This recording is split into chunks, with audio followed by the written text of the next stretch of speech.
Sanmasiz. Assalomu alaykum rahmatullohi barakatuh. Bugun boshda urozalarimizni aytib o'tdik. Unutqanman. Так, 15-dan даже былай deb o'qirga kerak. 1447-yilda, как будто бы biz и 20 mart Uroza bayram bitashak deyilgan и 16 kun qolgan. Получается 14 kun ровно уже 2 otlarni tutibmiz, 14 kun tutilgan, Allohga shukr. Shulay aytib, как обычно, endi kurshlarim yonimda, шум вот этот придется слышать, это, как говорится, qoralar degan kabi, endi qora deb so'rayman, qora xoliq в оригинале, как говорится. Они любят орать, они любят, как будто они живут у себя в лесу, и поэтому как крик, шум. Но надеюсь, мой голос слышно, я тоже максимально ору, аж видите, гланды надрываются. Ну, тема эфира получается шииты, что там еще написал я, рафидиты, гурабиты, ну, вся эта куитация, так сказать, будем мощно, как говорится, сегодня фильтровать мат, мы будем материться, потому что все это, как говорится, накипевшая тема разоблачения, и мы будем об этом сегодня говорить. Для начала, как говорится, мы послушаем, почитаем и так далее, все это начнем, короче, как-то вот так. Всем, как говорится, кто не сидит, присядьте. Тема, как говорится, бурная. Тема, как говорится, для моих 40 лет открытие сенсационное, если можно даже сказать. Потому что, ну, такая вот бредятина оказалась явью, оказалась, как говорится, ну, конкретными фактами доказано. И всегда мы думали, что это вот этот шиизм, получается, другая религия, а в итоге мы поняли, что она вообще какая-то хрень, вообще не относящаяся к исламу и к мусульманам. Это бредовые, как говорится, дебилы, которые, как говорится, собрались и создали для себя какое-то течение. Даже, наверное, я так думаю, из тех 70 сколько-то там течений, вот это, наверное, самое говняное течение, которое мне пришлось услышать к 40 годам, так сказать, 40 лет я это распознал, для меня это было открытие, для всех это открытие, поэтому кто любит сейчас прям, спасибо там за Израиль, там, короче, что иранцы там бабахнули всех, там, сейчас вам буду разоблачать все это дело. Недавно, как говорится, это Ишмурат Хазрат разоблачил, чтобы для таких дебилоидов, которые понимают, что такое шииты и кто они такие. И мы будем разбирать этот шиизм, так сказать, ибанизм, можно сказать, ибанизм сразу. Зачем его вообще шиизм называть? Ибанизмом давайте будем называть откровенно, как говорится, чпоканизм, как говорится, полная, короче, абсурдная такая система, которая, ну, как сказать вам, ну,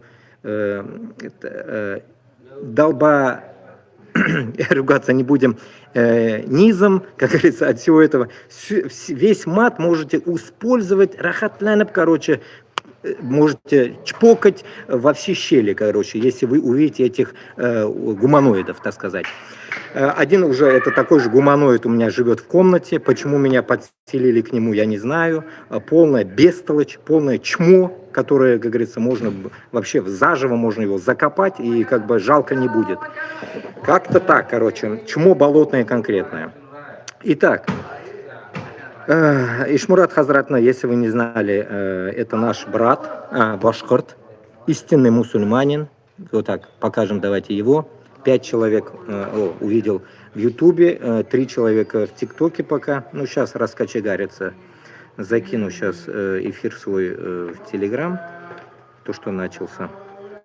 А то я этот постоянно же так делаю.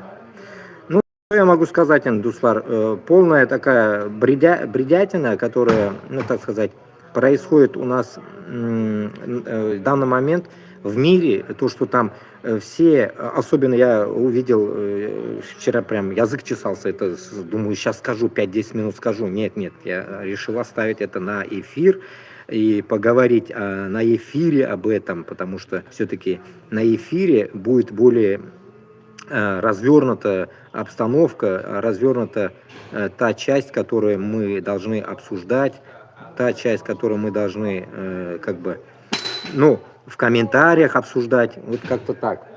Как они уже надоели, а? Какие-то шумы устраивают тупорылые. Так, сейчас закину всем, кому надо. Всем знакомым тоже, всем, кому интересно, закинул. Так, кто-то мне писал комментарий, надеюсь, он тоже тут, как говорится, он мне так и не написал в Телеграм. Наш, получается, Кардаш появился новый из Рашки, Какашки. И, получается, вроде бы человек тоже как бы в этой теме пытается, ну, не в этой теме, конечно, я понял его, как бы он за честность какую-то, ну, какую-то свою систему несет.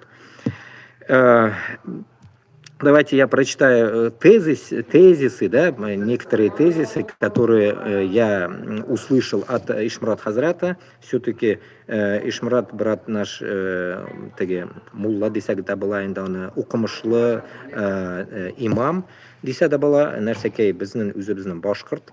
Шунun үшін я буду миксовать и на нашем языке, буду говорить и на русском. Миксовать будем.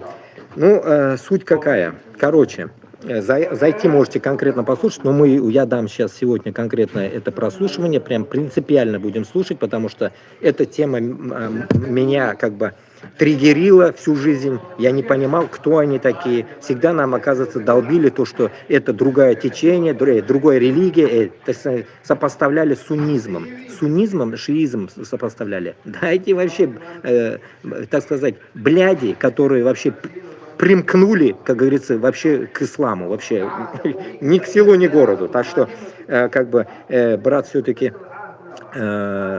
укыган киши бит инде, и он, так сказать, наверное, это мог бы, наверное, если бы он был бы я, наверное, да, матерился бы, но он все-таки не может материться, человек мусульманин, и, как говорится, и ему это не подобает. Это я тоже, альхамдулилля, мусульманин, но я, как говорится, произвел такое для себя, так сказать, скачок, да, так сказать, что мат для меня пусть будет моим личным грехом.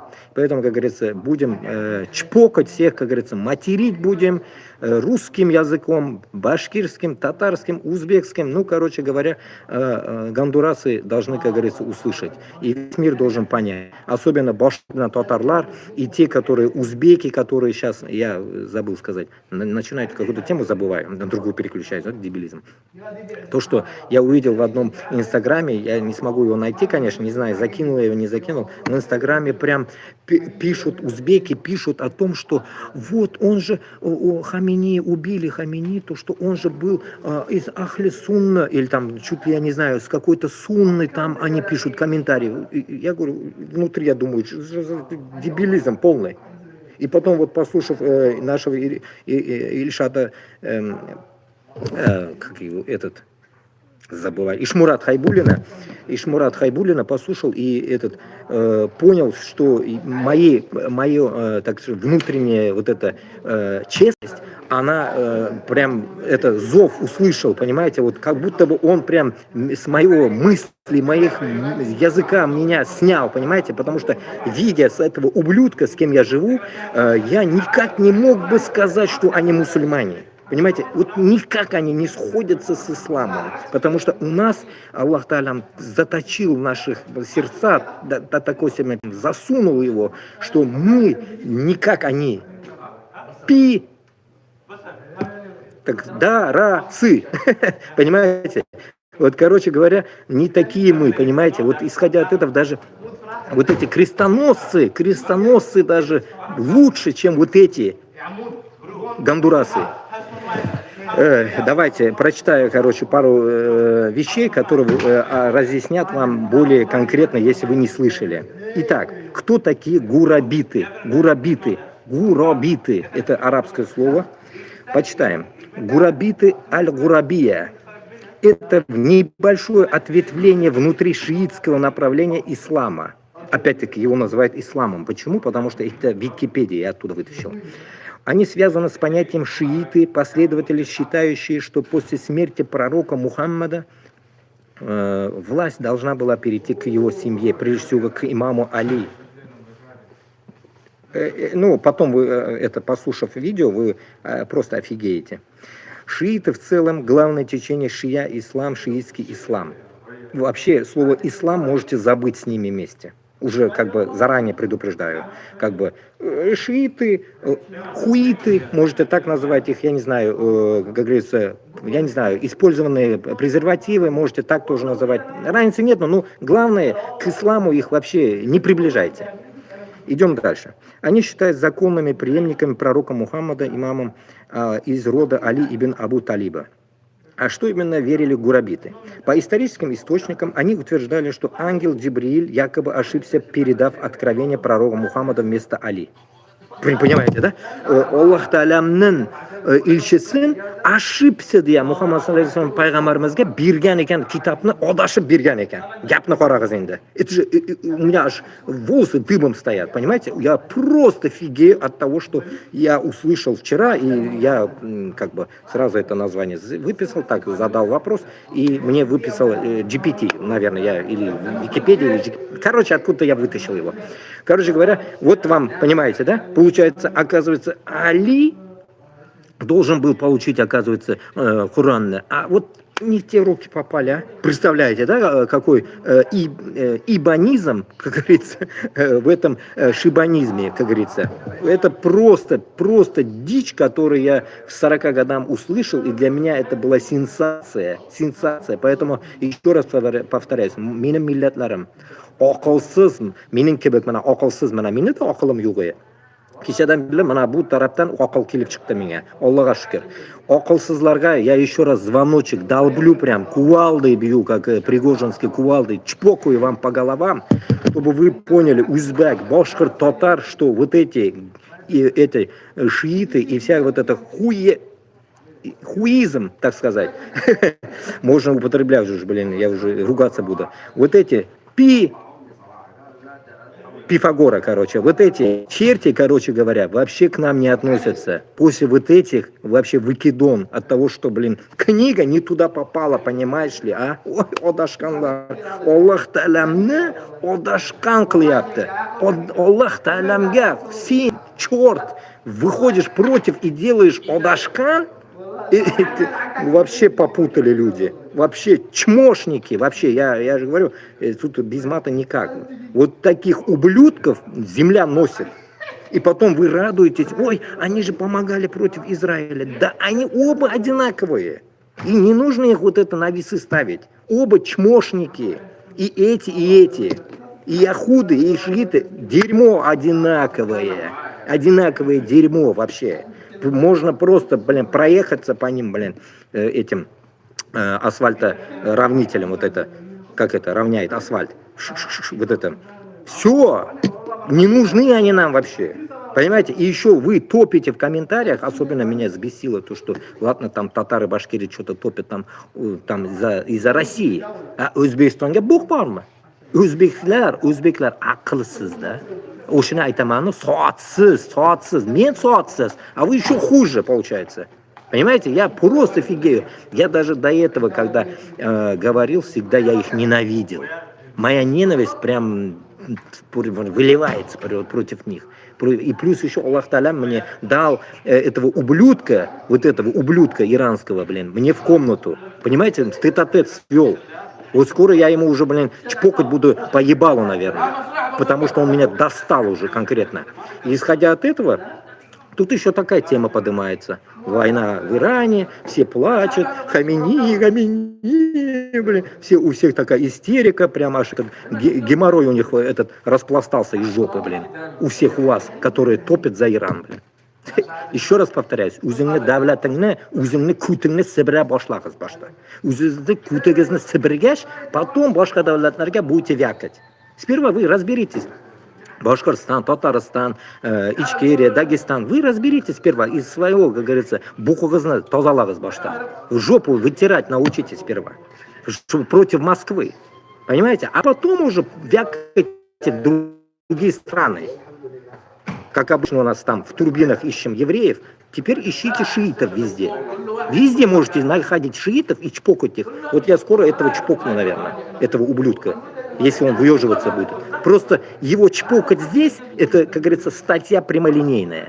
Поэтому как-то вот у меня рука не поднимается, чтобы произвел я такое дело и укатил там на лет 10 за убийство. Как-то неохота, понимаете? А вот если у вас есть возможность где-то там, как говорится, культурно их чпокнуть, так сказать, или там выгнать к чертям собачьим в их страну, делайте, делайте. Вот как у меня же там один поляк в ролике поднял, как говорится, просмотры, как говорится, 2 миллиона 200 уже просмотрели, как поляк выгоняет этих волосатых дохудов из Польши, или откуда там, из какого-то аэропорта.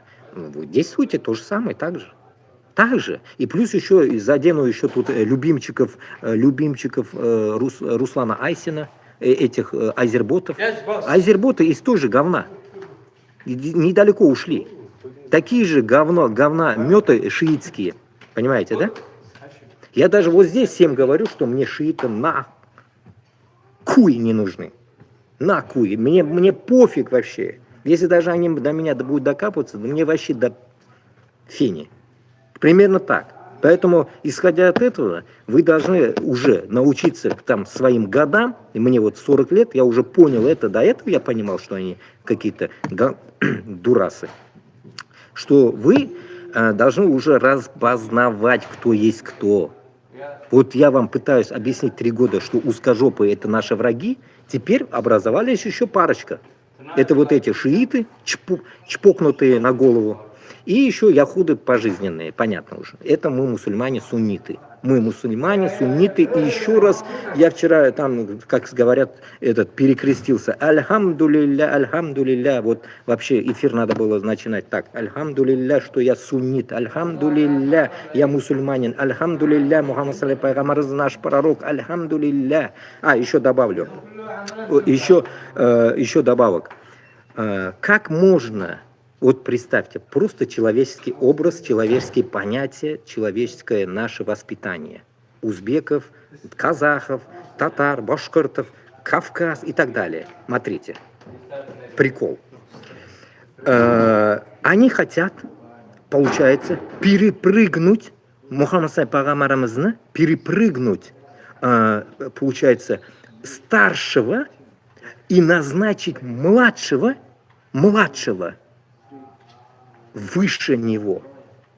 Это просто домашняя логика моя. Домашняя логика. Я где-то там вам не читал, я дальше буду читать сейчас. Просто как бы свои мысли вам докидываю. Вот прикиньте, как можно, получается, маленького Али, который еще под стол бегал, наверное, когда Мухаммад пайгамбарымыз уже изучил Коран, как можно үзіні, баласыны, күйеуіні в пьедестал поднимать. И я еще раз повторяюсь. Кто тут лезет? Пошли нахрен. Кто вот в ТикТоке лезут ко мне на разговор? Пошли нахрен. Сидите, их смотрите и все. Надоели, лезут какие-то ундюки, блин. Ташаклар, блядь. Смотри. Получается, мин, вот үзімнен пример аламын. Мана мин, допустим, бәлекей малай. Ең 5-ші минмін. Мана мин бізде 5 малай, 5 қыз. 10 кишибиз біз, альхамдулилля. Вот мои братья двоюродные, татары. И вот, прикиньте, и я становлюсь выше своего отца, выше своего брата, всех выше, и становлюсь, оказывается, пророком. Это как можно понимать? Понимаете? Это как можно понимать? Аллах Таалам жиберген Мухаммад пайгамбарымызны үстіннен қанақадыр маңқа үстінлік қыларға ойлайды. Понимаете? Это ихняя мысль, вот это шиитская, чмошная мысль, которая у меня в голове просто не описывается даже этими гурабитами, рафидитами, всякими вот это чмошными народами, так сказать. Точнее, может, не народы чмошные, а ихняя тактика ведения вот этой хрени шиитской, чмошной. Исходя от этого, мы должны понимать, здесь даже вот эти по сравнению с крестоносцы даже правильнее чуть-чуть становятся возле вот этих ублюдков шиитских. Понимаете? Если вот такой на весы ставить, вот эти хоть чуть-чуть одам екен дейсен. Не вот эти ушлепки, которые об камень молятся, как будто бы молятся. Исходя от этого, я понял, что они до такой степени превзошлись, и тут можно вердикт поставить какой. С евреями они одинаковые, поэтому они друг друга и пытаются там замочить. Но посередине бедные сунниты, я несколько раз спрашивал у палестинцев, они сунниты. Сунниты-палестинцы страдают между вот этими двумя сволочами. Поэтому, когда вы топите за кого-то, вы определитесь, вы за кого топите, хотя бы китаб o'qig'iz хотя бы. Менә mana bilmaganimni hozir sizlarga gapiryapman. Og'zim ochilib qoldi. Я не знаю, губа, вот челюсть свис, еле подобрал, можно сказать, блин. Просто в шоке я был. И это самое главное. Человек, которого я знаю, Ишмурат Хазрат, этот наш, так сказать, имам, можно говорить, я не знаю, как он, так сказать, по лычкам, имеется в виду, вот богослов, можно говорить так. Мана біздің мана шул Хазратыбыз, получается, сөйлегеннен соң, я альхамдулилля, что наш башқұрт братым донес то, что я хотел донести. Правильно донес. Мы сейчас дойдем до него тоже. Поэтому, Дуслар, самое максимальное, что здесь хочу сказать, что наши мусульмане, хоть этнические тоже, хоть вот эти манкурты чертовые, наши, не ошибитесь в этом. Не ошибитесь при выборе того, что вы вообще размышляете в голове. Потому что ваша ошибка будет, как говорится, означать, что теги dunyoda javobgarlikni o'zingiz tortasiz. O'zingiz tortasiz. Mana как я вот пытаюсь материться, за это я сам буду отвечать. Но ваш ответ будет хуже, чем этот мат. Потому что вы топите хрен знает за кого. Многобожникам, можно сказать, я не знаю, обезьяны конкретные, которые придумали для себя примазаться к исламу. И всю жизнь мне вдалбливали в России, везде, когда я даже в ислам пришел, вдалбливали, ну, это шиизм, это другое течение, другая религия. Точнее, ислам, но другое течение. Это что за фигня, блин? И вот разоблачение вот этих фактов конкретных вчера, после вот этого видоса, я понял, что нифига нахрен это не ислам. Потому что у них идыган жирида юганда ислам был рощен. У них нет, во-первых, человечности, у них нет, как говорится, честности, у них нету вот этого всего, чтобы они назывались бы какой-то нахрен течением ислама. Да ну нахрен вообще. Сори. Поэтому, исходя от этого, Дуслар, мы должны понимать, что они, если так подумать, Ишмурат Хазрат, конечно, об этом не может сказать, конкретно наши враги. Я могу все говорить, я же прямолинейный человек. Они наши враги, имейте в виду. Вот с Яхудом вместе их можете ставить. В один пьедестал поставьте и не ошибетесь. Стрелять обоих можно уничтожать. Проблем нету вообще. Просто есть у нас только сердце. Мы, альхамдулилля, мусульмане, мы добрые, и поэтому, как говорится, мы не можем просто так уничтожать людей. Если они нападут на нас, да, мы можем ответку дать. Но если у них нет мысли нападать на нас, пусть живут. Вот и все. Это как бы, знаете, как в дикие времена. Напал, умер. Или там напал, убил. Вот что-то в этом роде.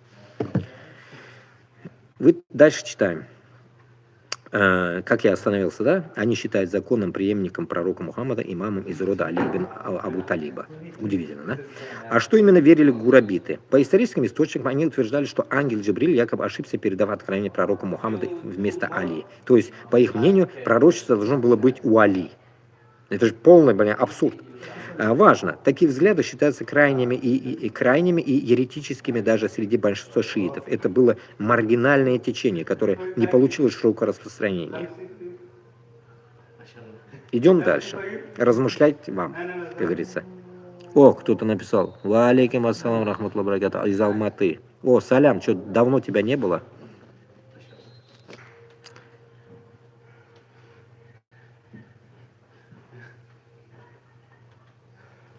Шингрен.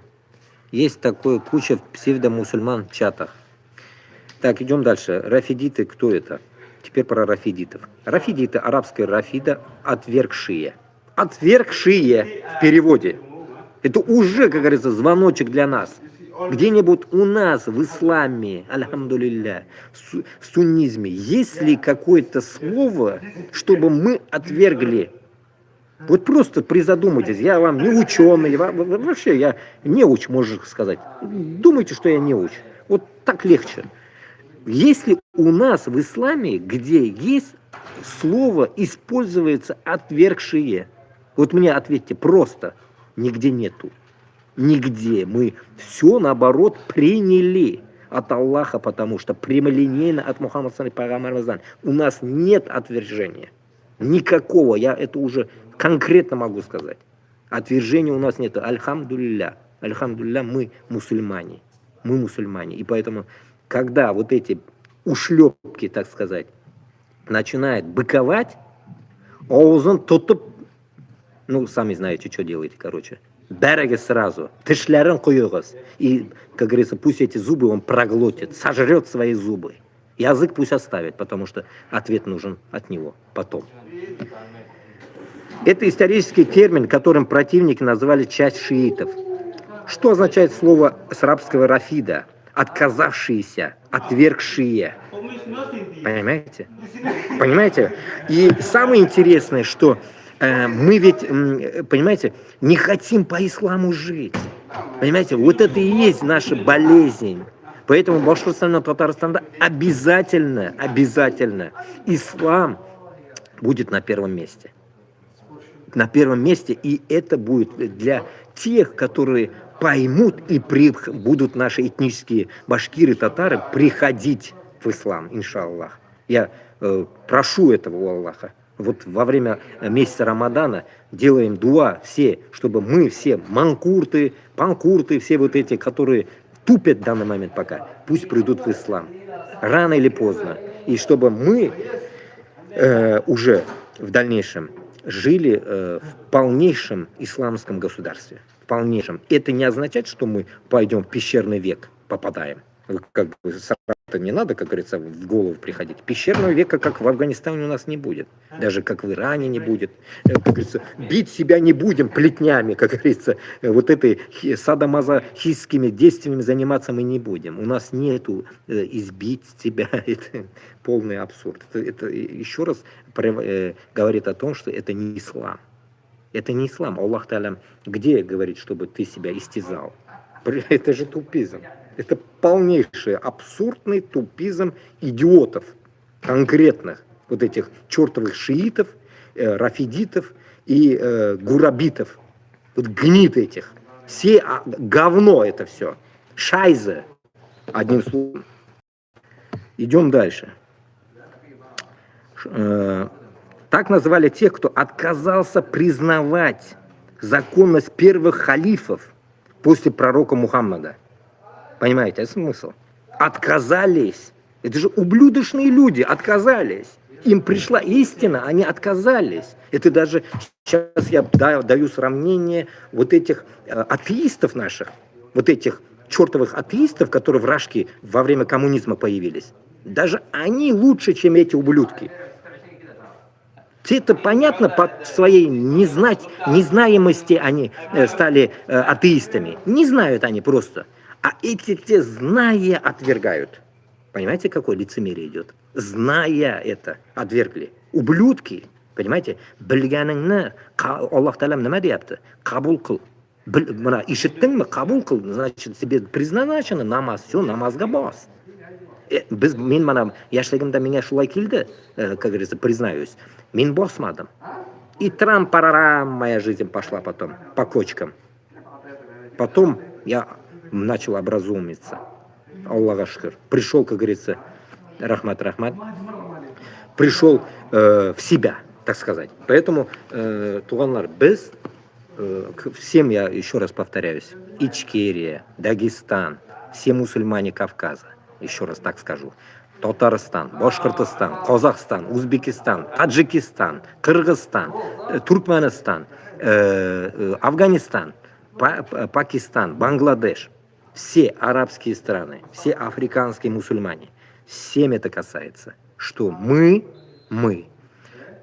прямолинейные потомки, можно даже сказать, вот этого суннитского, так сказать, религиозного толка. Так же вроде говорят, да? Вот мы прямолинейные. Просто есть у нас, понятно, вот эти дебилоидные, так сказать, неверующие, пока еще, какие-то коммунисты, какие-то пока меняли иртә, намазна потом Ильяшта ухим, нашондайлар күп бездә бит инде, картайгач укыйм, әби булгач укыйм. Бездә шундый, короче, әби-шаби идиотские мысли есть.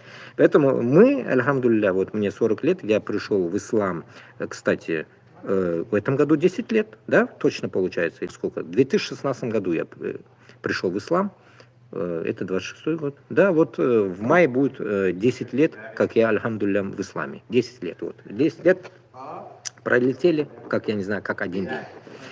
Как-то так. Так, идем дальше, читаем. Что означает слово с арабского, так, отказавшись.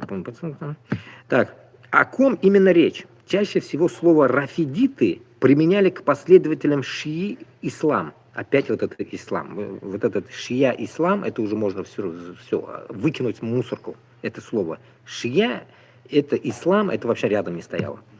Особенно к направлению двунадесятников. Самая большая группа шиитов сегодня Иран, Ирак и другие. Шииты считают, что руководителем мусульманами после пророка должен был Али ибн Аби Талиб. Власть должна принадлежать его потомкам, имамам. Суннитская традиция признает первыми правдивыми халифами Абу Бакра, Умара, Усмана. Четвертый только сопляк Али. Понимаете, да? Сопляк, можно так даже назвать, хоть он там 33 раза круче нас, разницы нету. Шииты же не признают законность первых трех. Понимаете, первых трех. А Мухаммад саллаллаху хотя бы они признают, нет? Ублюдки эти. Хоть его признают, нет? Или все-таки книга не туда попала? А что ж про него-то не написано? Интересно. Это самоназвание. Нет. Это полемическое, часто оскорбительное название, которое использовали оппоненты. А, рафидиты, это типа для них еще получается оскорбление. О, мы будем теперь их называть Рафа. Рафа, Рафишка, чмошник. Вот так будем называть их тоже. О, у меня тоже, наверное, в хате такой же ублюдок. Нет, он даже не то, что верит, он чмо.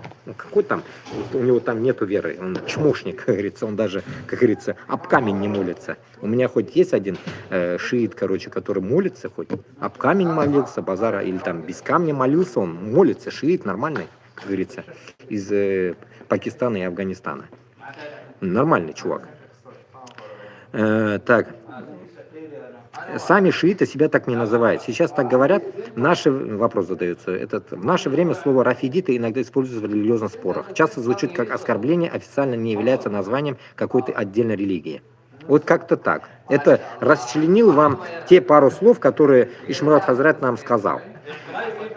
Идем дальше. Потом он сказал еще какого-то шибаршина. Шибаршин об Иране. Какой-то шибаршин есть в Рашке. Его тоже я откопал, это уже я точно вытащил с Гугла. Прочитаем про него тоже, я прочитаю, чтобы понимали. Если вы найдете его книгу, почитайте, может поймете. Но я тут уж целую книгу не нашел, я нашел, кто он такой и что он писал. Чуть поймем.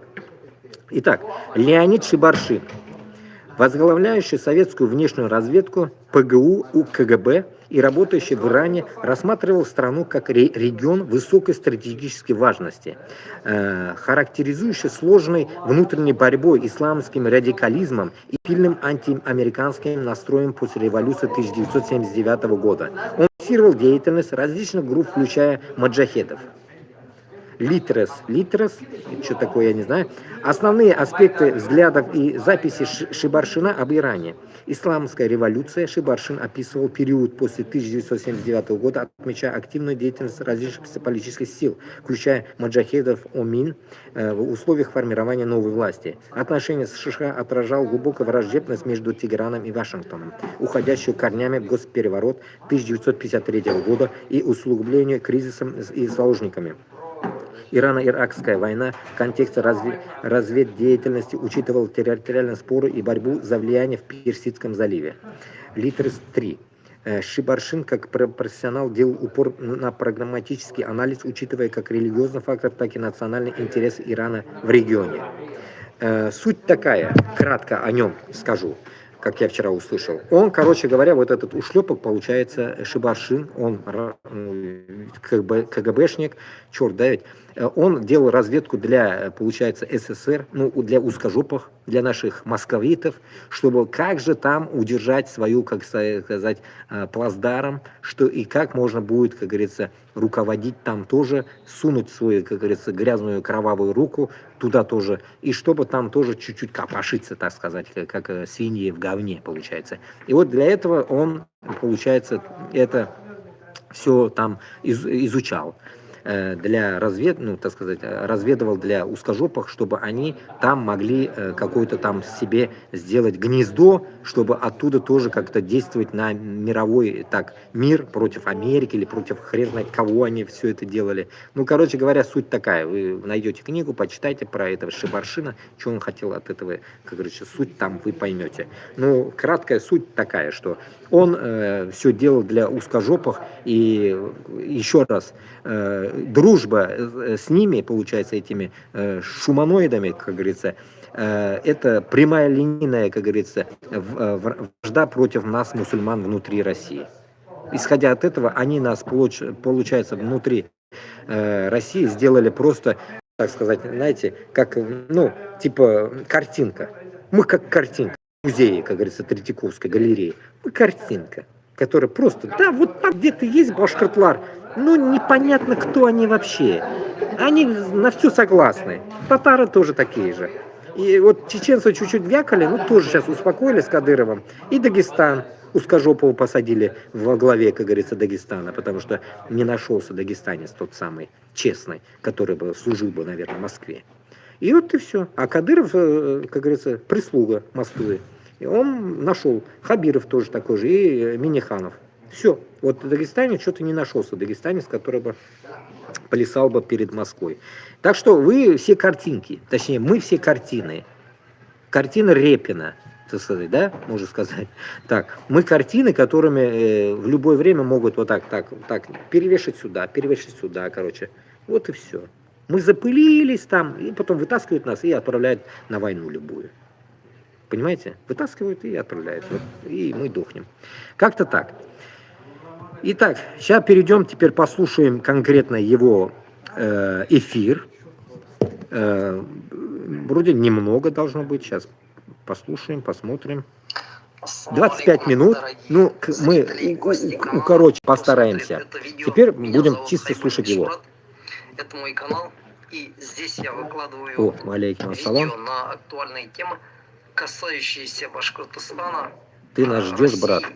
Ага. Жду против Москвы.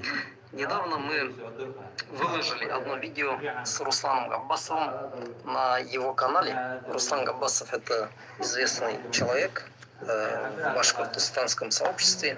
Перейдите на его канал и это видео посмотрите. А там тоже они обсуждали, да? Которые мы с ним обсудили, была тема Ирана и шиитов. Но у нас было мало времени раскрыть все детали, потому что надо было много о чем поговорить. И уже вот в комментариях я вижу, что надо эту тему продолжить. Вот эти несколько минут, которые я сейчас запишу, надеюсь, помогут раскрыть то, что осталось не раскрыто.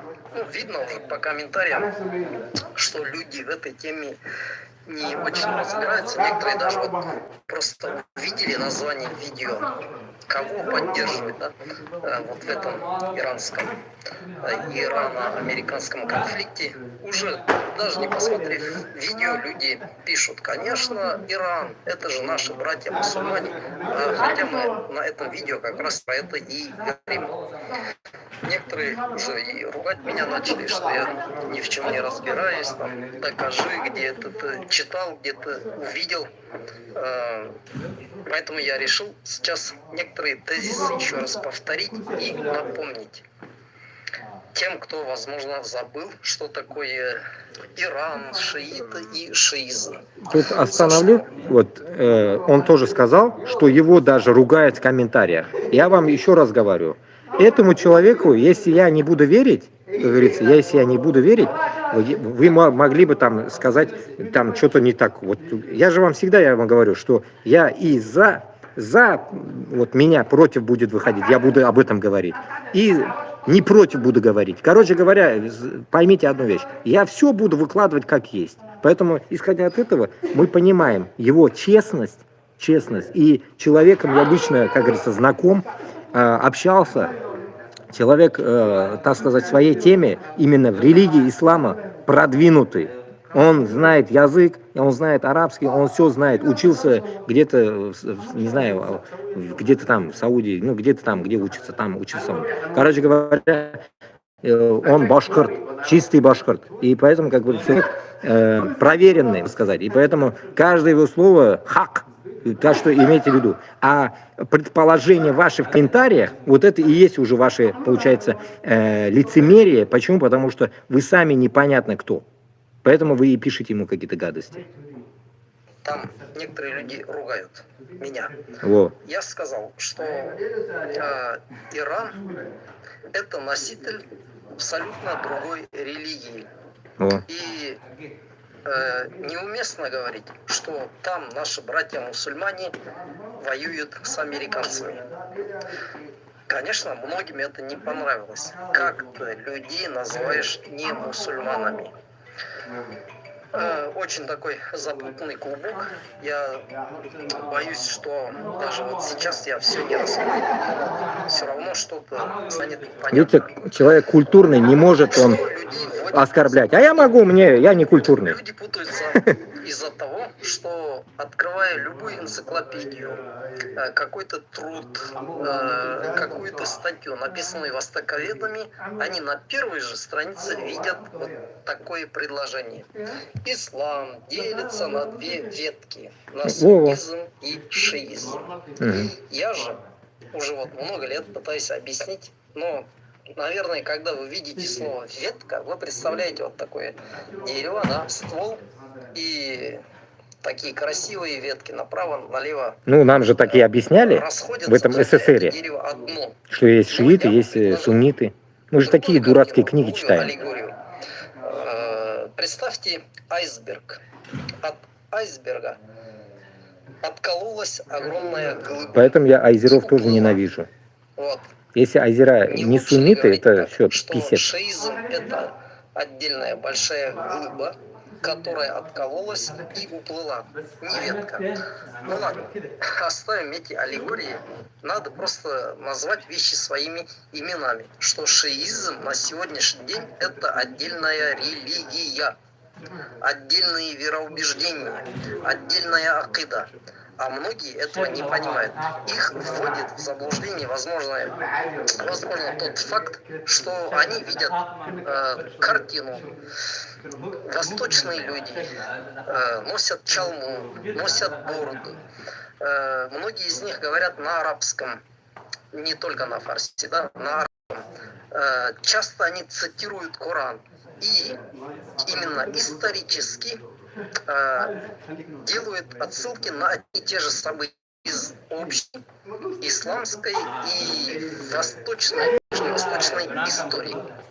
Вот, наверное, людям кажется, это же такие же мусульмане. Ну, просто они немножко в чем-то думают иначе. Вот. А в чем они думают иначе? Давайте внимательнее на это дело узкий мир, враг народа. Ну вот. Итак, и Иран тоже самое. Шиизм. Само это слово шиизм в начале, то есть в первых веках, в первые десятилетия не означало ничего такого страшного. Переводится это слово как просто сторонники. Вы знаете, когда посланник Аллаха, пророк Мухаммад отправился к Аллаху, вот этот переместился в мир иной, среди мусульман встал вопрос о передаче власти. Стали дискутировать мусульмане. О чем канал? О свободе Башкортостана, Татарстана, Ичкерии, Дагестан. Разные варианты. Не будем сейчас обсуждать, в детали уходить, но факт один. Есть, что сторонники Али, да будет доволен Аллах, великого сподвижника, сказали, что только он не просто имеет право, он должен быть носителем единственной законной власти. И любой, кто покушается на эту власть, является узурпатором. Первым халифом, повелителем правоверных, как известно, стал Абу Бакр, радиаллаху. Естественно, сторонники Али, были среди мусульман люди, которые не были этим довольны. Они говорили, что надо было ставить Али, радиаллаху. С течением эти сторонники начали, скажем так, мутировать. Среди этих сторонников появились люди, которые, в принципе, к исламу-то отношения не имели. Но они начали раздувать эту тему, что Али единственный законный представитель власти, и то, что он не стал, все равно не снимает с него этот статус, а Абу Бакр и любой, кто не передал власть Али, является узурпатором. Первые поколения думающих так, первые десятилетия, были разные. Кто-то говорил, ладно, узурпировал, что сейчас? Воевать, что ли? Давайте не будем воевать. Мы считаем, что Абу Бакр, радиаллаху, Умар, Осман незаконно занимают эти должности, но так и быть, согласимся, ради единства. Да? Кто-то так ходил, думал. А со временем это несогласие начало мутировать, проходить такую страшную трансформацию, и крайние группировки шиа, то есть шииты, я напоминаю, сначала был безобидным таким словом, эти крайние группировки уже начали и ругать, и проклинать тех, кто Али, видите, да? Произошли уже. С яхудами вместе одинаковые стали. И вообще договорились до того, что все другие сподвижники, раз согласились с их властью, впали в куфр, в неверие. Таким образом, сказали они, сподвижники пророка Мухаммада, из-за своей бесхребетности, малодушия, непередачи власти Али, впали в куфр, кроме 5. Выбрали 5 сподвижников. Есть мнение, что не только 5, там и 7, и 12. Но не суть. Факт, что это идея о том, что Али, радиаллаху, законный халиф, все остальные неправы, мутировала эта идея и превратилась в отдельную религию. Кто-то спросит, а как так в отдельную религию? Сейчас объясню. Крайние группировки этих людей начали утверждать, что Али это не просто человек. К этому мы сейчас вернемся. Некоторые группировки сказали, что изначально было неправильно, что ангел Джибриль, Гавриил, принес Коран Мухаммаду, видите, как мутирует идея. Джибриль перепутал, он должен был принести Коран Али, а по ошибке принес Мухаммаду. То есть это недовольство тем, что... Постойте, здесь остановлю. Еще раз повторюсь, что для новеньких. Мен Аллах Таалямдан қорқам. Мен мусульман. Инде, меня уши рвет, мне уши. Он говорит, что они сказали, что он перепутал. Получается, Джибриль перепутал книгу. Аллах Таалямның илчisi келіп перепутал книгу. И это, говорит, люди. Понимаете? Аллах Таалям айтқан хақ сөз, хақ қылынған іш. И эти черти говорят, что и перепутал. Я этого у взрослых мужиков, эти бородачей чертовых, и это я слышу, Но это вообще беспредел. Это гон конкретный. Кто-то там говорит, гонит что ли? Гонишь ты, он не гонит. Это сенсационная тема вообще. Альхамдулилля, мне вот 40 лет я об этом узнаю. Если никто не знал, вот знайте. И такая дичь, если от их, получается, движухи была и есть, и мы узнаем, вот я узнаю, мне не стыдно говорить, что я в 40 лет это узнаю. Альхамдулилля, я своими ушами слышу, я в ясном уме, я слышу, я понял, я впитал это, я вам это рассказываю. И во время Рамадана, 14 дней вот продержали, альхамдулилля, уразу. И вот эта дичь конкретная, которую они, оказывается, несут, и плюс хок, Аллах Та'аламнан келген нәрсәне ялган кылганлар, это все, это ничтожные люди. Это полностью ничтожные люди, которые, ну, сказать, не знаю даже как сравнить. Тырнак нәрсәсенә дә ярамый. Тырнак астындагы пычрактан да хуже. Понимаете? Поэтому, исходя от этого, люди до такой степени заблудшие. Я в прошлых эфирах говорил, что они когда-то были вроде правильные, а потом они через какое-то столетие они приняли вот этот чертовый шиизм. В каком-то столетии они приняли, а потом азера тоже стали шиитами. Вот это дерьмо, вот это снизу пришло к ним. Азера сами даже не поняли, в какое говно вписались.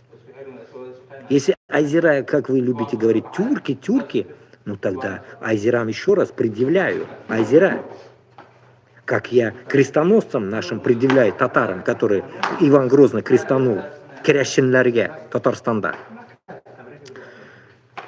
Вам время пришло тогда. Время пришло принять суннизм. В чем проблема? Если вы тюрки, почему, получается, турки, вы сунниты, вот этот Стамбул, ваш любимый, а вы почему-то шииты? Как так, блин? Как вас, где вас нахрен? Я же вам говорю, вы же на рынке родились, ублюдки. Вы же на рыночные люди, вы же там и шиизм нашли, наверное, себе. Мне это подходит. Шиизм подходит, потому что суннизм больно такой, уставной. А шиизме можно зайти, выйти, об камень молиться там. Руки не так еще, он мне вот этот ушлепок показывал, вот он пришел, ублюдок. Иранец пришел, вот сейчас в комнату зашел. Мой сосед, ублюдок этот. Говорит, показывает вот так. Мы, говорит, не так читаем, вот так руки опускаем, читаем. В день 3 раза читают. Понимаете, это придурки, которые для себя придумали религию. Ну, какой-то их умный придурок придумал для себя религию. И самое интересное, вот эти тюрки азера почему-то стали и шиитами. Какого х? Вот теперь вам конкретно, вот и Айсину Руслану тоже я предъявляю. Почему-то его учитель же похоронен, наверное, альхамдулилля, он пришел в ислам, как говорится, правильный, если он правильные слова говорил. Вот этот учитель Айсина, который похоронен в Казахстане, в Алмате или где-то там, в Шымкенте, я не знаю, где он похоронен там.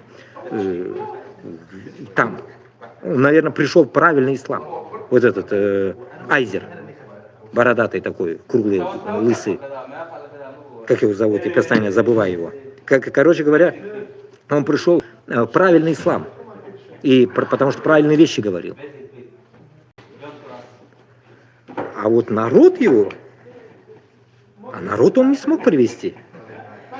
Так что, поэтому, когда вы как-то вот нам говорите, что вот нам помогут турки, нам помогут азера, не.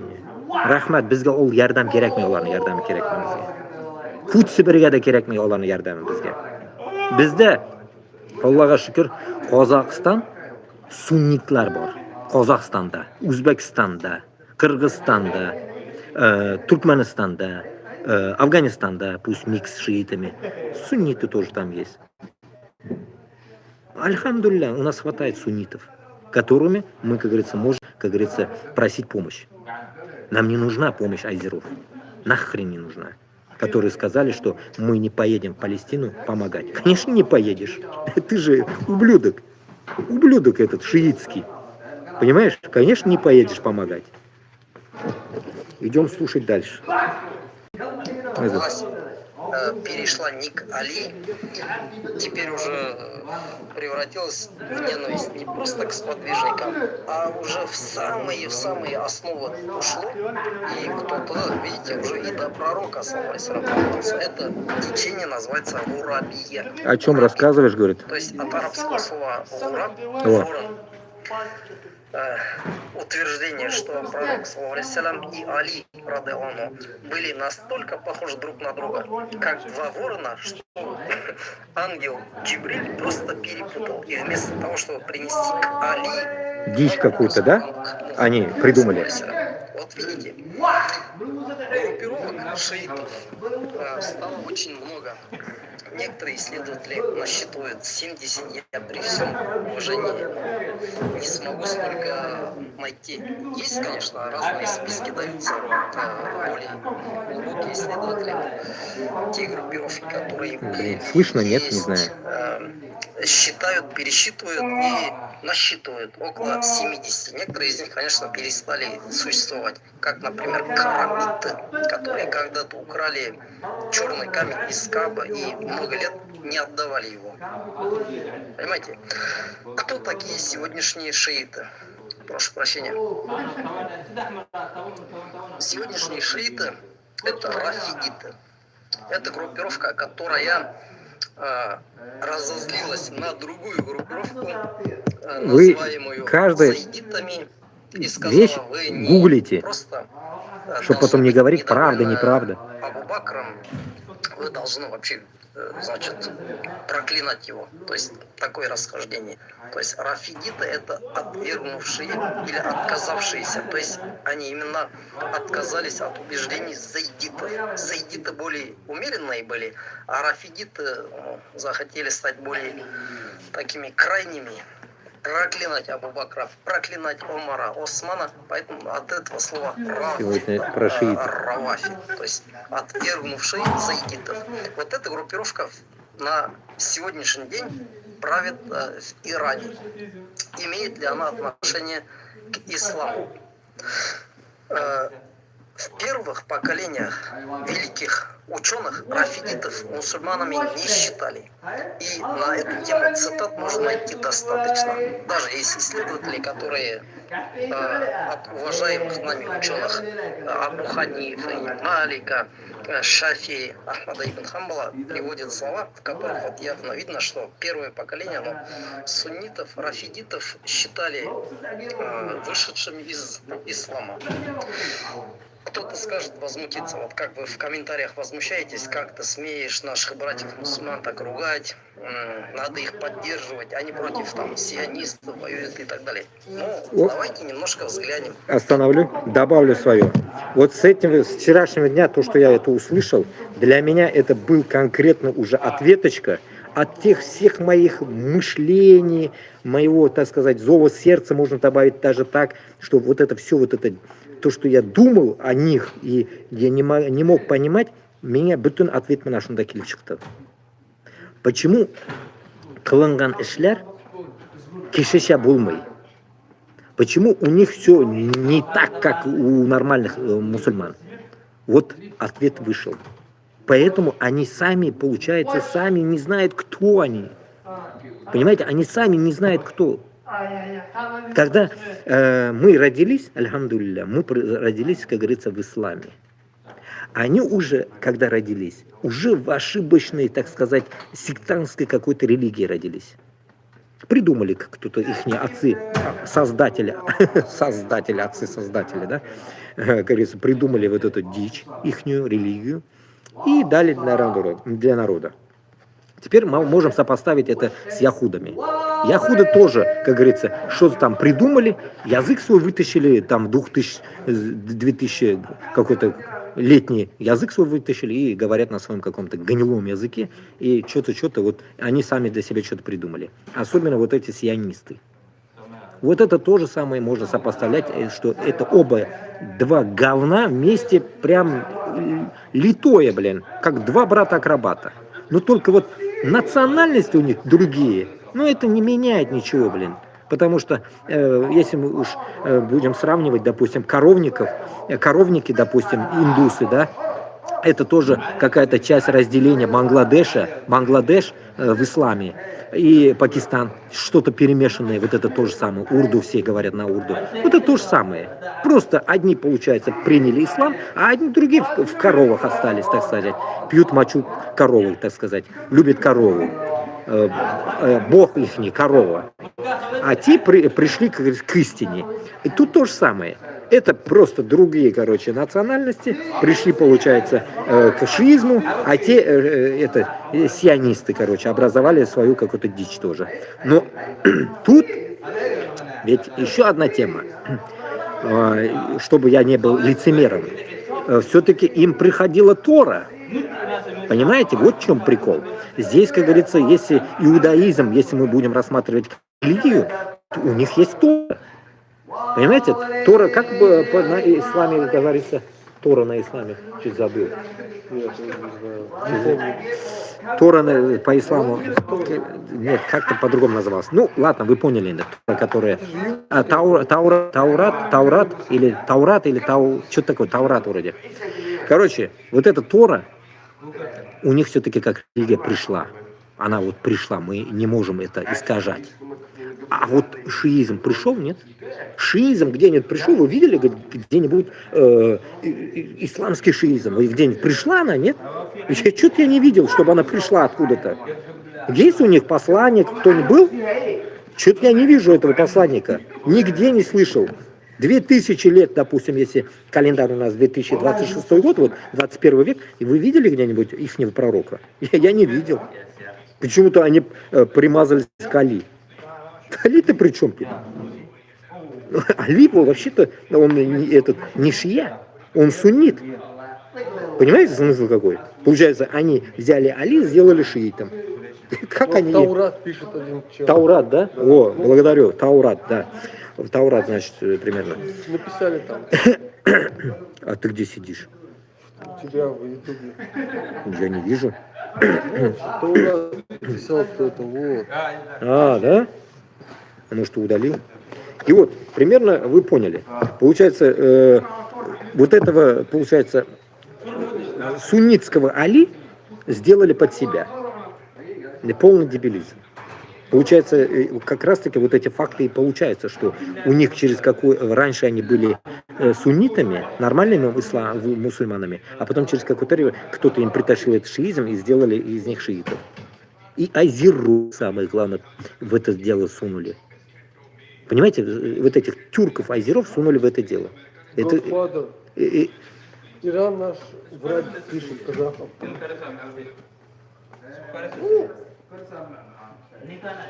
Не знаю. Идем дальше. Вот.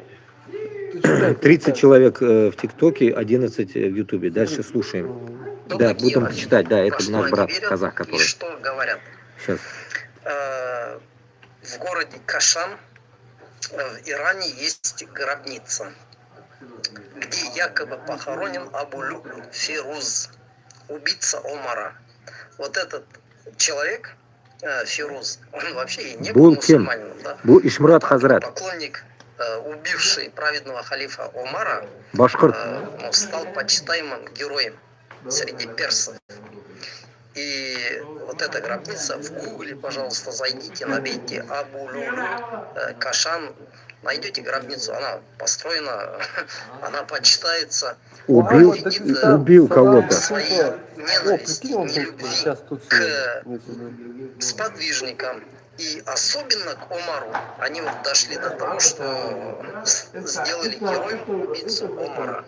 Это известный факт. Рафидиты, вот представим, если бы мы с ними встретились и захотели бы найти общие точки соприкосновения. Мы как мусульмане, как ищем точки соприкосновения? Смотрите, мы всегда говорим друг другу, если в чем-то мы разногласим, вернемся к Корану и к Сунни.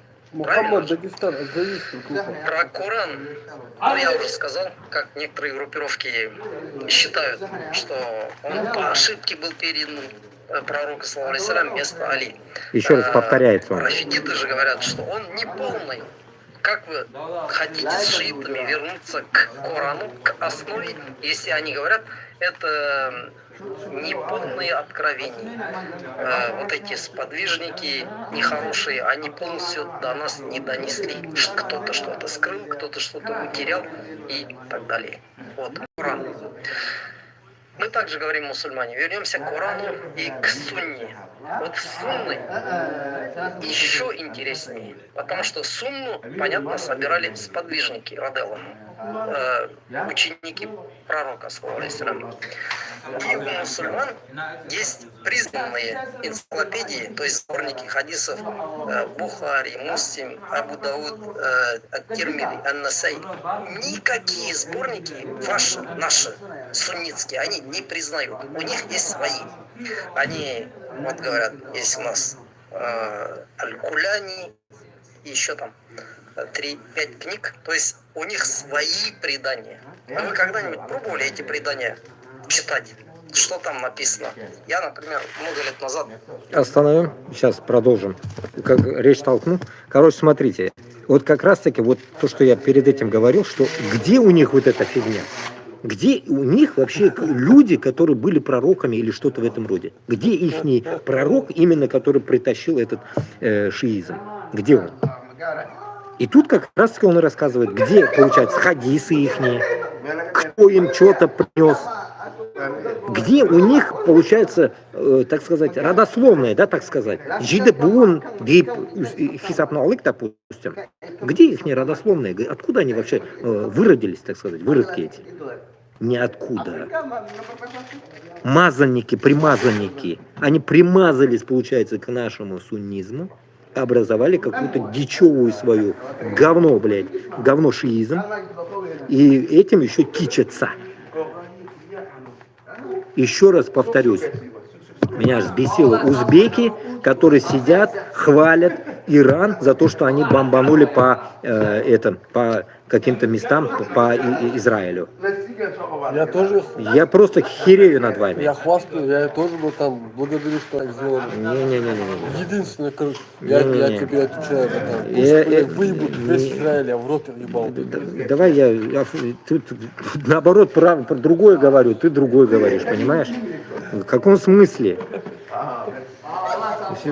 Постой-ка, не отвлекай. Так, короче, люди, которые не могут понять то, что они к нам не относятся, вот такой, и вот вы сейчас тут тоже услышали, как говорится, от нашего брата тоже. Получается, я вам, об этом я и говорю, это час уже вам говорю, о том, что людям нашим вдолбили, что вот, если бомбят Израиль, значит все, они наши мусульмане. Ни хера подобного. Они играют по своим правилам.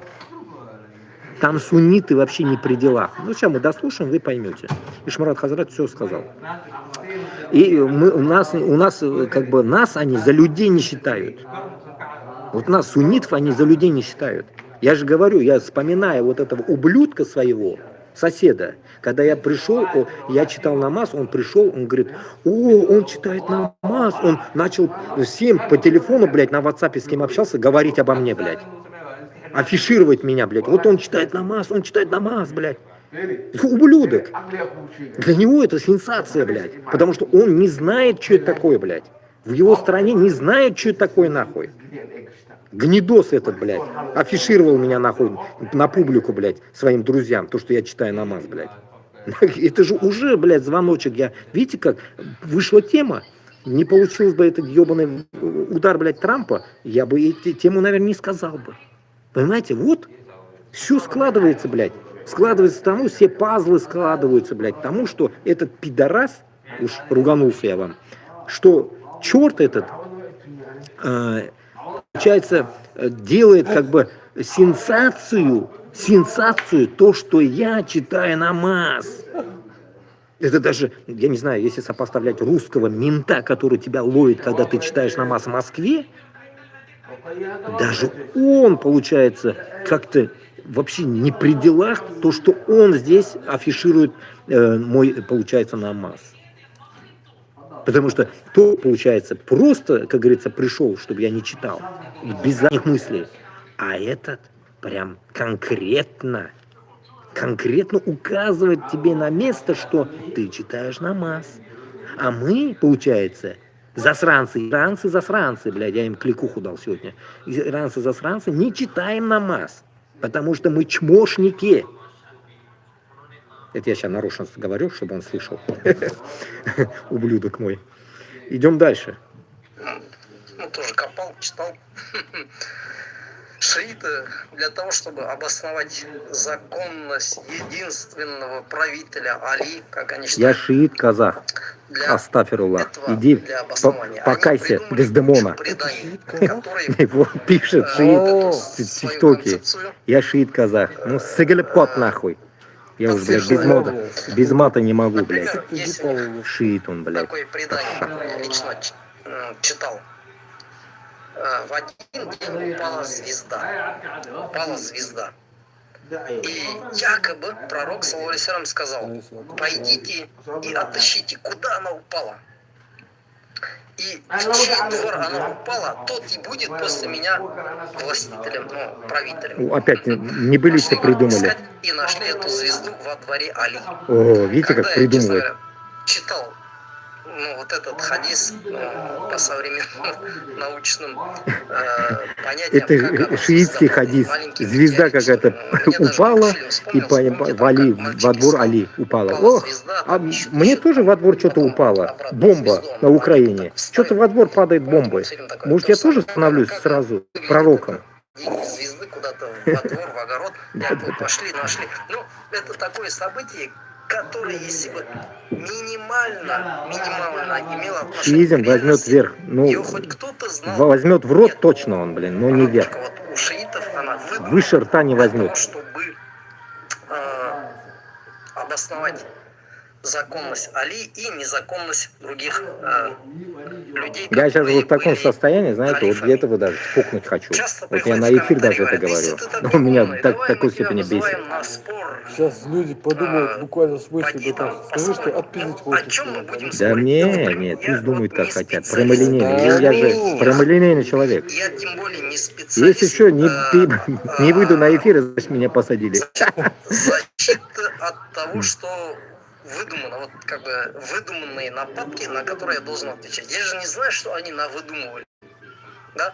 И как им отвечать вообще на вот эти выдумки? Тем более у шиитов есть такая тема, как тукья. Вы знали об этом? Тукья. То есть скрывать. Если вы встречаете суннита, и он вам начинает что-то говорить, может быть, там, предъявлять, недовольство выражать, отрицайте все. Врите. Надо суннитам врать, и суннитам врать это у них само. Вот это тоже врет. Считается хорошо. Он же при мне врал, своей тёлке. Я, говорит, пойду намаз читать. Нас, суннитов, называют навасыб. Навасыб от арабского слова насаб, печаль, горе. Это те, которые приносят печаль. Мы для них люди, которые приносят печаль. Каким образом мы им приносим печаль? А просто своим существованием.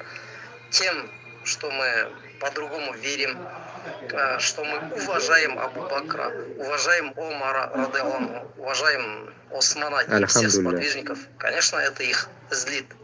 И считают они нас просто обитателями ада уже априори, потому что мы не верим так, как они. Мы, оказывается, адские люди. В Ютубе смотрю, одному шиитскому проповеднику задают вопрос: как нам относиться к человеку, который доволен Абу Бакром, Омаром и Османом? Такая ненависть у него на лице. Это, говорит, мушрик, то есть язычник. Это, говорит, наль-ун, проклятый. Он, говорит, вечно будет в аду. Вот такие они, ваши братья, которых вы в комментариях защищаете. Да, вот узбекам касается это. Говорите, единственные люди, которые бросили вызов Америке, мировому сионизму и так далее. Они вас, если вы к ним в гости приезжаете, будут кормить пловом, какие-то красивые слова говорить. А в итоге в душе-то они будут вас считать вот такими людьми, которые рая не заслуживают. И вообще их, как в лучшем случае, надо спасать, их переводить в шиизм. Завершая один такой небольшой абзац. Тот скажет: хорошо, а что ты такой умный?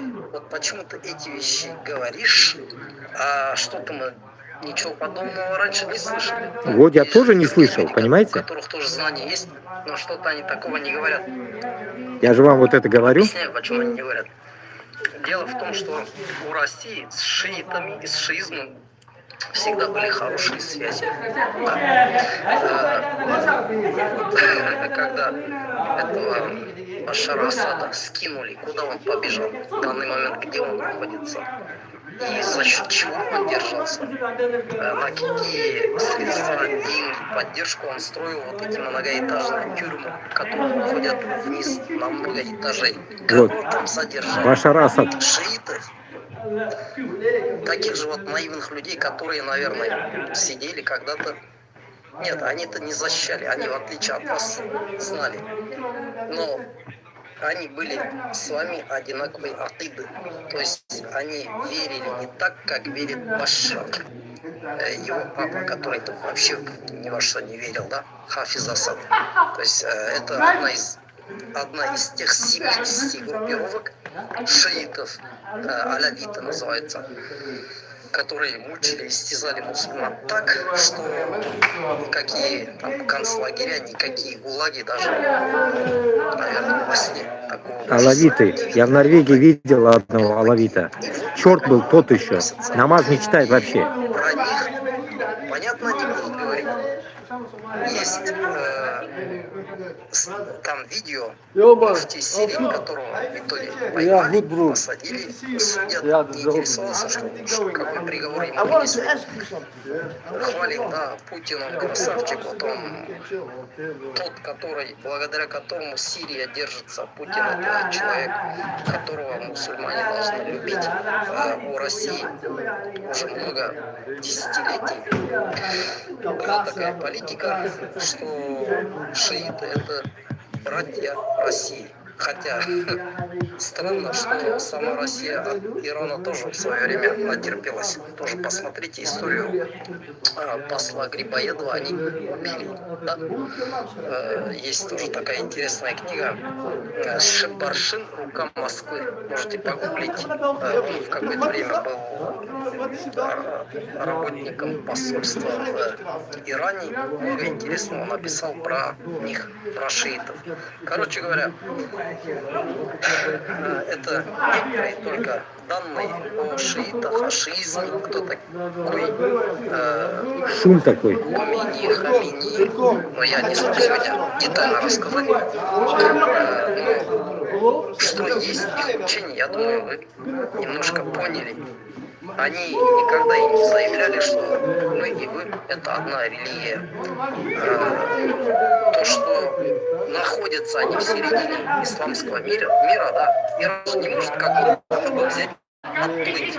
Может быть, очень хотел бы Иран вообще быть дальше от этих мусульман, суннитов. Он не может, страна не может как отплыть.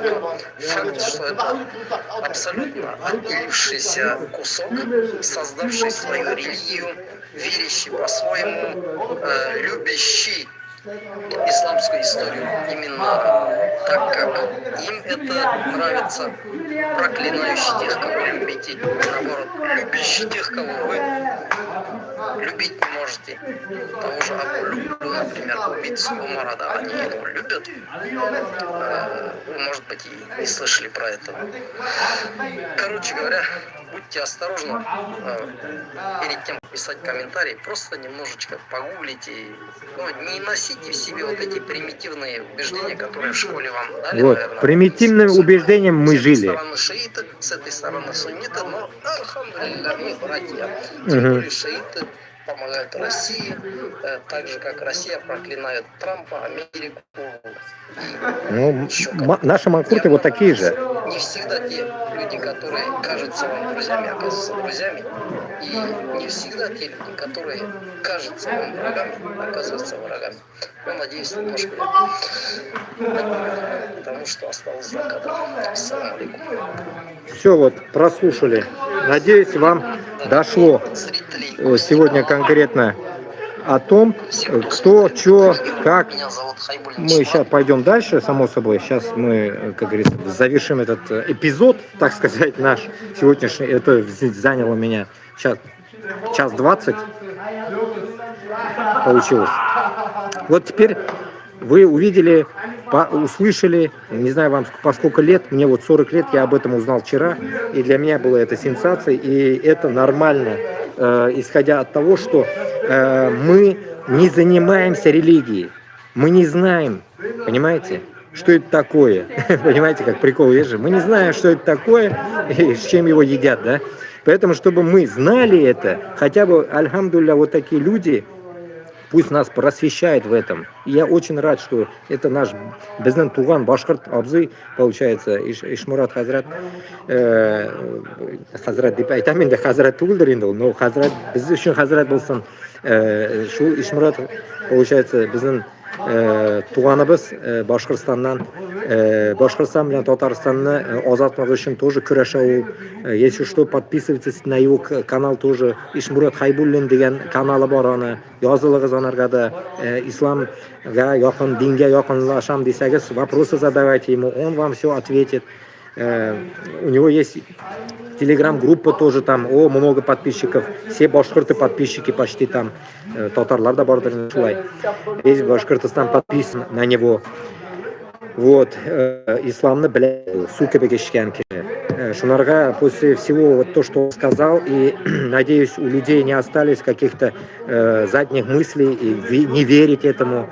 И я вам это, как вы понимаете, я просто так не говорю же, я на своих каналах максимально с аргументами прихожу, как говорится. Я не могу врать, потому что я же как бы за истину, я же, как говорится, за уничтожение Москвы. Если мы уничтожим Москву, это тоже истина. Поэтому как бы мы на этом пути. И тут не может быть каких-то левых движений, которые бы нам, наоборот, в дальнейшем потом кто-нибудь предъявил бы. У нас не должно быть так. Почему? Потому что мы хотим именно сменить власть Башкортостана с Татарстаном и забрать, как говорится, свои земли от Москвы, получается, да, и выгнать москвичей от наших земель. И поэтому для нас, как говорится, истина должна быть, так сказать, не завуалированная, а прям как есть.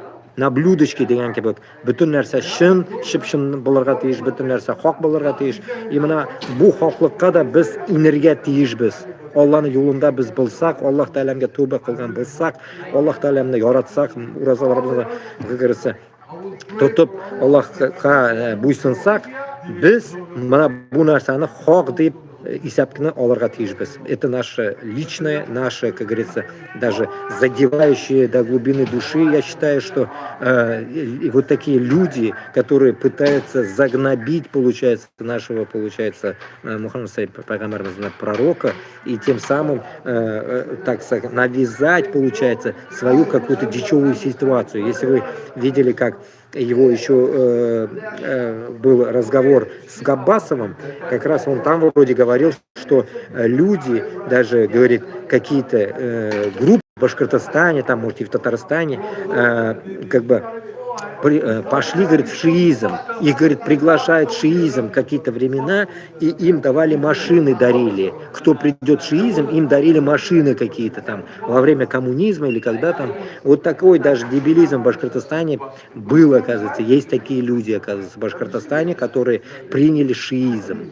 Это же полный абсурд, это полный. Лучше, блин, ты лучше оставайся атеистом, нахрен, трактористом, хоть ебланистом будь, но будь таким, но не переходи, как говорится, шило на мыло менять не нужно, понимаете? Так что дано синям она этническим мусульманином родиться, башкир, татар, блин, будь пока таким.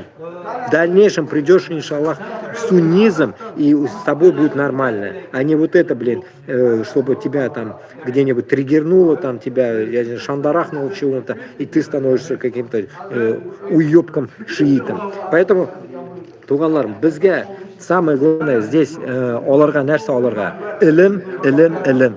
Біз бұл ілім, мұны ишіткеннен соң бізге барып жетерге тиіш. И узбекам, еще раз говорю, узбекам, которые всю жизнь жили в суннизме, поддерживать в комментариях вот это же, я же не просто говорю это, я это увидел именно в группах, узбекских группах. Может, наткнемся где-нибудь, если мы будем смотреть Инстаграм. В Инстаграме, в группах поддержка идет. Ой, вот там убили, ой, бомбанули, ой, молодцы, молодцы, вот это на узбекском языке. Nimasi молодцы? Hayron qolaman, nimasi? Sen boshda o'zingni, ibodatingni, 5 mahal namozingni joyiga tushirgin. Keyin gapir birovlarni millatini, birovlarga galasavat qil, o'zing boshda keyin ashunga. Allohning yoniga keyin gapir uni. 37 million islom davlati deymiz. 37 milliondan bittasi o'shandan namozga вообще nima qilganmi? Bo'ysunganmi? Kam bo'ysunganlar, juda kam. O'shandan keyin как вы можете поддерживать другого? После вот этого, то, что я увидел, я считаю, уже конкретно я буду критиковать каждого, который будет вот это действие делать. Я же, вот, Аллахом, наверное, меня шел сизгирлик на береган, наверное. Почему я ненавижу Айзеру? Почему я ненавижу вот этих шиманоидов, блин? Вот меня у сизгирлик на береган у шикерлик. Почему-то вот я не знаю, понимаете, даже до этого видосика, до этих знаний, так сказать, которые я взял вчера-сегодня, познал это, да, в 40 лет, так сказать. И для меня это, bilasizmi, Allohning rahmati deb o'ylayman. Ko'zimizni ochdi uraza vaqtida. Kimligin bildirib qo'ydi bizga. И shunlardan so'ng biz alhamdulillah demasdan nima deyish kerak biz? Allohimga shukrlar qilish kerak. Chunki biz Allohimni познаем. Каждый день познаем, как дети. Мы дети для Аллаха. Мы познаем каждый день даже то, что мы не знаем. Почему? Потому что мы лентяи. Вот я себе могу сказать, я лентяй. Не могу читать я что-то там, хадисы, что-то. Вот услышу где-то, так, приму. Нет, что-то достоверно. Разузнаю, ага, достоверно. Принял. Все, вот как-то такое. А вот пойти что-то читать, это не могу я читать. Понимаете? А вот если кто-то любит читать, нефиг читать романсы, а читайте вот нормальные вещи читайте. Если вы любите читать книжки, читайте больше про ислам. Узнавайте про ислам. Вот как-то так, я думаю. Не только там Корангина укрга. Коранда, понятно, азы это. А дальше расчленяйте каждую позицию слов, каждое вот это вот, я как вам нашел, да, вот этих чертовых гурабитов и рафидитов. Вот это два термина для меня уже все ясно. Ага, это враги наши. Все, для меня вот так только оно будет звучать. Это те, которые, если они подумают нам руку, мы их сразу, как говорится, на место поставим. Вот примерно так. Мышление вот так теперь будет работать у меня в дальнейшем. Значит так, не только для меня теперь враги сионисты, а и даже вот этот сосед ублюдочный для меня уже откровенным врагом стал. Откровенный. А тут, думаю, он постоянно докапывается до меня, чтобы меня выселить.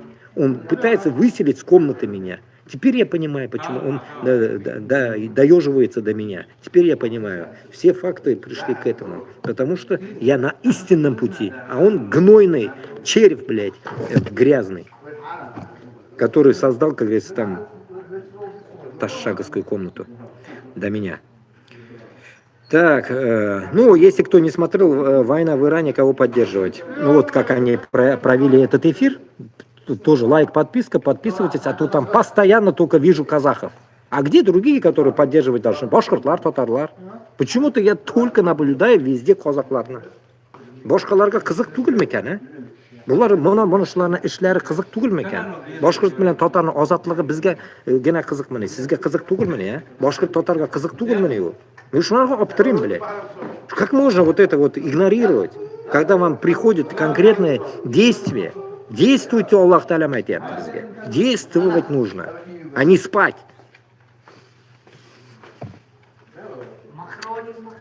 Так, вот это тоже пройдемся, посмотрим дальше или что, я не знаю. Или прочитаю просто. Давайте прочитаю. Короче, вот этот «Дети Палестины» с этого канала взято. Вот этот яхуденок о чем-то говорит. То ли он говорит, то ли что он говорит. Ну, чуть-чуть давайте послушаем, потому что 2 минуты дофига что-то. Они только что развязали 2 войны, чтобы замять дело Эпштейна. Только евреи точно знают, что происходит. Вот хронология событий, которую все упускают из виду. 19 февраля принца Эндрю арестовали по подозрению в связи с Эпштейном. 24 февраля Билл Гейтс приносит извинения за Эпштейна. Связи. 26 февраля показания Хиллари. Президент Всемирного экономического форума уходит в отставку. 27 февраля показания Билла Клинтона. За 7 дней произошло самое громкое разоблачение в истории. И что же дальше? В тот же день Пакистан нападает на Афганистан. На следующий день США убивают верховного лидера Ирана. 2 войны за 2 дня. Вот что видят евреи. Скандалы нельзя замять, но можно похоронить их под шумом военных действий. Всю неделю Эпштейн был главной темой новостей. Теперь все смотрят на взрывы. Никто Что-то больше не интересно, говорит да? о Клинтоне или Гейтсе. Но вот что подозрительно. В тот же день, когда началась война в Иране, OpenAI получает контракт от Пентагона на миллиарды долларов. Кто владеет частью OpenAI? Билл Гейтс через Microsoft. Во вторник Гейтс извинился за связи с Эпштейном. К пятнице компания получает крупнейший в истории оборонный контракт. Вот как на самом деле работает власть. За 7 дней разоблачили 7. За 2 дня развязали 2 войны. Пока вы следили за военными действиями, Гейтс получал оборонные контракты. Принца Эндрю отпустили. С элитой ничего не случилось. Большинство людей видит разрозненные новости. Евреи видят одну скоординированную операцию.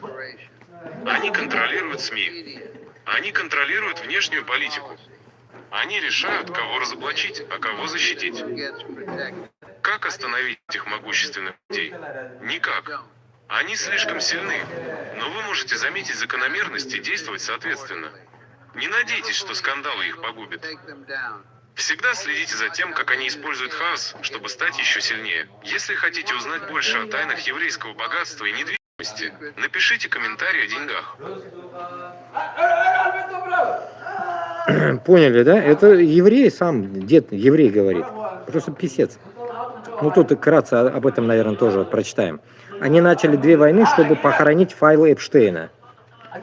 Вот хронология, которую все упускают. 12 февраля принц Эндрю арестован по связям с Эпштейном. 24 февраля Билл Гейтс извиняется за связи с Эпштейном. 26 февраля Хиллари Клинтон дает показания. Президент Всемирного экономического форума уходит в отставку. 27 февраля Билл Клинтон дает показания. 7 дней крупнейших разоблачений в истории. И что происходит дальше? В этот же день Пакистан атакует Афганистан. На следующий день США убивает верховного лидера Ирана. 2 войны за 2 дня. Вот что видят евреи. Вы не можете заставить скандалы исчезнуть, но можете похоронить их под войнами. Эпштейн всю неделю был в заголовках, теперь все смотрят на взрывы. Больше никто не говорит о Клинтоне или Гейтсе. Но вот подозрительная часть. В тот же день, когда начинается война с Ираном, OpenAI, вот этот, GPT или OpenAI, вот это, да, типа, получает контракт Пентагона на миллиарды. Кто владеет частью OpenAI? Билл Гейтс через Microsoft. Во вторник Гейтс изменяется за связи с Эпштейном, а к пятнице получает крупнейший оборонный контракт в истории. Вот как на самом деле работает власть. 7 человек разоблачены за 7 дней, 2 войны начались за 2 дня. Пока вы смотрели войны, Гейтс получает оборонные контракты. Принц Эндрю на свободе. С элитой ничего не происходит. Большинство людей видят разрозненные новости. Евреи видят одну скоординированную операцию. Они контролируют СМИ, они контролируют внешнюю политику, они контролируют, кого разоблачают и кого защищают. Как остановить таких влиятельных людей? Никак. Они слишком сильные. Но можно увидеть схему и действовать соответственно. Никогда не верьте, что скандалы их уничтожают. Всегда смотрите, как они используют хаос, чтобы стать сильнее. Вот и все. Ой, понимаете, самое тут интересное, что им все можно. Им все можно, а всем мусульманам ничего нельзя. Нам ничего нельзя делать, а им все можно. Почему? Потому что везде они купили наших. А наши любят продаваться. Наши любят продаваться, как вот эти хабирчики, минихановы, кадырчики, все продажные шкуры. Поэтому, как говорится, нас всех можно купить, потому что мы алчные. как те узбеки, которые, как говорится, алчные. На ифтар меня позвали и, получается, содрали с меня денег. Алчные. Понимаете? Мы алчные все. Как говорится, бürgösün, как говорится, кутене толкали, так сказать. Кто-то баштан, как говорится, ловили блох и чпокали их, как говорится, в жопу. Вот такие мы, понимаете? Даже блохам, как говорится, не даем покоя, чпокаем их. Понимаете? До такой степени низкие мы стали, алчные. Как-то так.